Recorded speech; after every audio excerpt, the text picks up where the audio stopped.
Okay, we're here at the National Religious Broadcasters Conference in 2025 with Katy Faust, and I'm just so excited. Any chance I can have to interview you, I want to do it because, Katy, your message is something I think it's God ordained, and I think it is something that we need to hear in the entire country, the body of Christ, conservative movement, and everything. So, anyway, welcome back to the show. We really appreciate you coming. Yeah, thank you. I am very grateful for the chance to talk to you. There's incredible people here at National Religious Broadcasters. I'm so grateful that the church is open to and receptive to this message because it has to be the church. The church has to show the rest of the nation how to do this well. And how is it that this needs to be done? Through the lens of child protection. Yeah. All of this needs to stem from who are children, what are their rights, and then we need to insist that everything, personal decisions and policy decisions, conform to those rights. So let's tell people what the name of your organization is and how they can find it. The organization is called Them Before Us. Okay. And as the name might suggest, we think that children should come before adults. Specifically, their rights need to come before adult feelings, desires, and identities. Yeah. Really, this has to be a message of putting the kids first. Because what happens is, and what has been happening throughout kind of especially marriage and family, but really I would say culture at large, is children are being put last. Why is that? It's because kids can't speak up for themselves. Yeah. They are vulnerable. They don't sit on platforms at the National Religious Broadcasters. You know, they don't blog, they don't write amicus briefs, they can't speak, they don't vote. And so kids just have to deal with whatever it is the adults in their world decide they have to deal with. That is a world of injustice. We need to be at the place where we are protecting the most vulnerable, and that is children, and elevating their rights and well-being, even if it infringes on our self-interest. Wow. So people that are watching it might sound like, oh, here's another pro-life person. Now, what you're saying is relevant to pro-life, but it's so much more than just the abortion question. How does this, if we look at things through the perspective of the children's rights first, what all does that impact? Good. So as far as I can tell, we have 100+ organizations defending children's right to life, and we need every single one of them. We have got to put the stake down that children have rights and they deserve protection regardless of how small, regardless of whether they are wanted or unwanted. And the scourge of abortion has absolutely wreaked havoc, ravaged our nation, and obviously the lives of millions of the smallest humans among us, okay? We are the only organization defending children's right to their mother and father. So what happens when you defend children's rights to their mother and father? You get the right decisions on every major issue related to marriage and family and parenthood. You get the proper definition of marriage. You understand the high constraints of divorce and that it is not something that should be casually offered. That puts a strict no on many forms of reproductive technologies, which victimize 4 times the number of children in terms of their right to life than Planned Parenthood does. That's the nature of IVF. Wow. But when you are making babies in a petri dish, it's also very easy to violate their rights to their mother and father. It is a way of properly critiquing modern families, not as being against certain adults, but saying if what modern families are is a situation where children will always lose a mother or father to be in that home. And it gives us a proper understanding of adoption. And that is, adoption is not for adults. Adoption is for children. It's not about adults seeking to add to their family or bring children into their homes when maybe it's a same-sex couple. No, adoption is for kids. Children have a right to be adopted, and whenever possible, they should be adopted by a married mother and father. So if you have this lens of children have a right to life and a right to their mother and father, you are going to get the right answers to all questions about marriage and family. Wow, that's amazing. So, you know, here we are, 2025, and I don't even know how long, but for decades, we've been talking about all of these issues, going even all the way back to the no-fault divorce movement, right? And we are always talking about it from the adult's perspective. Right. Well, women are trapped in these marriages. They need to be able to get out, you know, and without cause and blah, blah, blah. oh, okay, abortion. Well, it's my body, my choice, right? And now in the modern, even more modern era, we've got gay marriage and oh, families look different That's now. right. We even have television shows about Sure. it and all this sort of stuff. And you're saying, wait a second, guys, this is not the dialogue that we need to be having. Yeah. This is actually second tier. The first tier needs to be the children and their rights. So tell me about the evidence. Why are children do better in a mother and father, natural biological parents, than any other setting? Is Yeah, that right? that's exactly right. In our first book, Them Before Us, Why We Need a Global Children's Rights Movement, we devote chapter 2 to the importance of biology in the parent-child relationship. This is something that a lot of Christians have shied away from because we are champions of adoption. And we think that if we talk about the importance of biology, we are diminishing the adoptive families that we know, or the parents, or the children. I would say, absolutely not. I'm an adoptive mom. I think that adoption is an institution that is centered around the rights and well-being of children. And we actually need to recognize the importance of biology so we can properly mourn for what children have lost and then orient our lives around them as adoptive mothers and fathers in a way that is going to help them facilitate an understanding of adoption as they grow. So why is it that it is a biological mother and father that advantages children? Because there's been a bit of a trend on the left and the right to say two-parent homes. Kids need two-parent homes. They don't need two-parent homes. They flourish in the home of their married mother and father. It's not any two will do. We see that children who are raised by their mother and her live-in boyfriend, for example, that those children are statistically the most likely to be abused. And I often challenge people. I'll say, look, if the cultural mantra is true that it's any two-parent home, or if the adults are happy, the kids will be happy, or kids are resilient, or they just need a mother and father figure, then children being raised by their mother and her cohabiting boyfriend should be doing great. So I will challenge you. Google it now. Pause this podcast and Google the words mother's boyfriend, and then come back. What did you see? You were horrified because you saw tens of thousands of returns of some of the most graphic headlines of child abuse and filicide, that is homicide of children, that you're ever going to see anywhere on the internet. The reality is an unrelated cohabiting adult, specifically a man, left to care for children alone, is the most dangerous person in a child's life. So that is the power of biology in the parent-child relationship. The biological parents are statistically going to be the most protective of the child. They are statistically going to invest the most time and resources into the child. They are statistically going to be the most connected to the child. This is actually why parental rights is a thing. Because those adults, more than any other adults, more than doctors, activists, or teachers, have an investment in the child that's actually biologically ordained. God designed it this way so that you would have a distinct interest in the children that you bear. You will be connected to them in a way that no other adult will, for their benefit, for their flourishing. Why is it that it must be a child's biological mother and father? Number one, they're actually most likely to be safe and loved.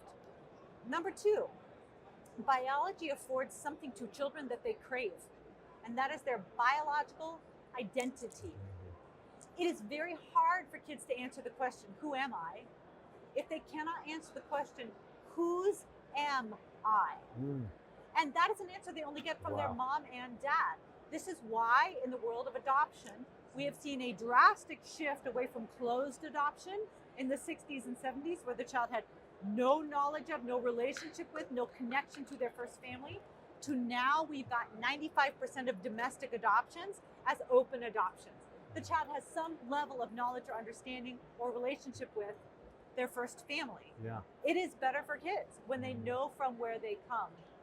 And third, when a child is raised by both biological parents, they automatically get the perfect gender balance in the home 100% of the time. They get 50% of humanity represented in the female parent, and the other 50% represented in the male parent. Men and women offer distinct and complementary benefits to child rearing in ways that maximize child development. Men and women talk to children differently, play with them differently, discipline them differently, orient them to the world differently. And when mother or father is missing, children are going to suffer in terms of their moving out into the world confidently. Wow, that's amazing. You said something there that blows me away. You said that, I'm going to paraphrase a little bit, but we only know who we are once we know whose Right. we are. And if you sever that biological parent connection, then that's a gap in a child's identity development. That's exactly right. Amazing. Well, and so take for example gay marriage, all right? And now, and it's they're saying, well, homosexual couples ought to have the right to adopt. They obviously can't do it naturally, so they ought to be able to adopt a child. Is that a good system or not? I mean, obviously you don't think it is, and it's not, but can you just sort of develop that a little bit? The biggest problem with the redefinition of marriage is that it made two things equal that are not equal for the child. Okay. So a male-female couple is going to provide children with both of their parents that are biologically theirs, the perfect gender balance in the home, and full access to their biological identity. A same-sex couple is always going to be missing a biological parent, always include an unrelated adult who increases risks of abuse and neglect, deny children their biological identity, and starve them of either the maternal or paternal love that they need. But the problem with gay marriage is the court said you have to treat these two pairings equally. Now, same-sex couples can never both be biologically related to the child. So now the law must accomplish what biology prohibits, and that is making two men or two women the parents of a baby. So that means we are now overhauling parenthood law, and in some states overhauling adoption law, because in the name of non-discrimination or in the name of equality, children are now part of that constellation of benefits that Justice Kennedy outlined in his affirmation of Obergefell that go along with being married. So what does that mean?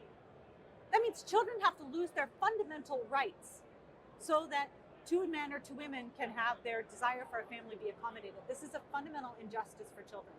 So specifically on the topic of adoption, same-sex couples don't have a right to adopt. Yeah. But neither do I. My husband and I didn't have a right to adopt. Children who have lost their mother or father have a right to be adopted. Adoption is for the kids, not for adults. Oh yeah, boy, I tell you, see how that right there is a great example of how the whole thinking is upside down. Yeah. And so, Katy, what do you, as you're fighting for this perspective and articulating this so well in the culture, in the church, what are you receiving? Are people receiving it well? What impact are you having? So the good news is this perspective of put kids first. Adults need to do hard things so children don't have to. It simplifies what seems to be a complex issue sometimes. And it also is the same template that you can lay over all of these developing questions. Yeah. Should we support surrogacy? No. It always forces kids to sacrifice, to lose a relationship with their birth mother so adults can have what they want. Should we move forward with no-fault divorce? No. Because in 67% of the cases, it breaks up low-conflict marriages, and it is going to really hamper children's physical, mental, emotional, and academic development. Should we redefine marriage? No, because marriage is an institution that unites the two people to whom children have a natural right. Should we support Trump's executive order for low funding, like low cost IVF? No, because that is a way to destroy dozens of children's right to life all in one swoop and deny children their right to their mother and father in 1/3 to 2/3 of the cases. So you can take this lens of children have a right to life and a right to their mother and father, and it will give you the right answer to all of these different questions.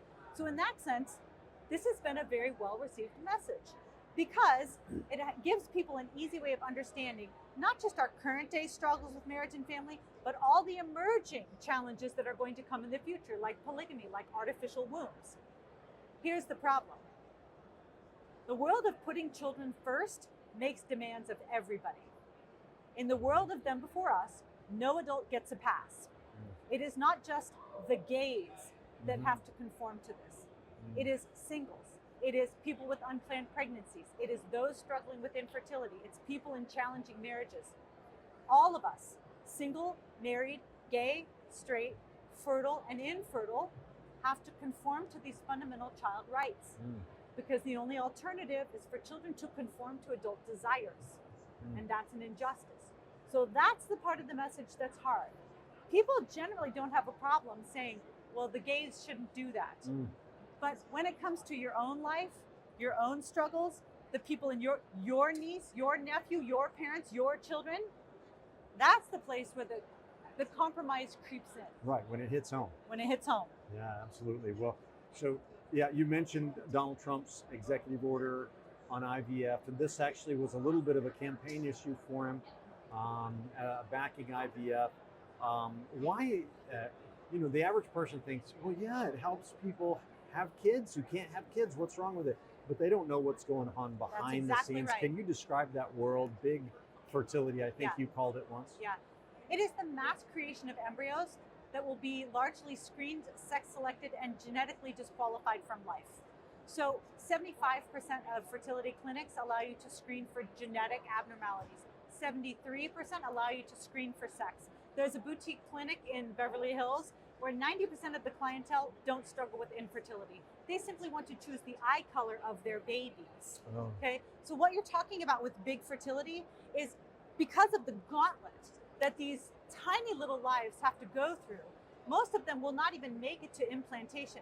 Most of them are going to be frozen perpetually, thawed and discarded, or donated to research. Of the millions of little lives created every year, only 2.3% will be born alive. You know, when you look at abortion, a woman walking into the abortion clinic, probably one baby is going to lose their right to life. Paris Hilton created 20 male embryos, but she didn't want a boy. She wanted a girl. Those 20 boys are going to lose their right to life because they didn't fit her specifications. And so unfortunately, IVF, even though it does produce some children, it destroys the vast majority of little lives that we are manufacturing. Generally not because they were genetically unfit, it's because they didn't meet our specifications. So if we really believe that children have a right to life from the moment of conception, unfortunately, IVF is a bigger culprit, a bigger offense to children than abortion. That really is it. The question is, when does life begin? That's right. What is a human being? We've got to preach on this, talk about it, stand firm on it, because without the church, there's no voice on that issue. That's right. All of these questions, all the marriage and family questions, abortion, reproductive technology, same-sex marriage, transgenderism, pornography, death with dignity, all of these questions come down to one primary question. And that is the answer to what does it mean to be human? What is the nature of man? Okay, only Christianity answers that question properly. Christians have got to take their biblical worldview, not primarily, I would say, about what is the nature of God or what is the nature of salvation. That matters. But it is what is the nature of man that is crashing against the shores of culture.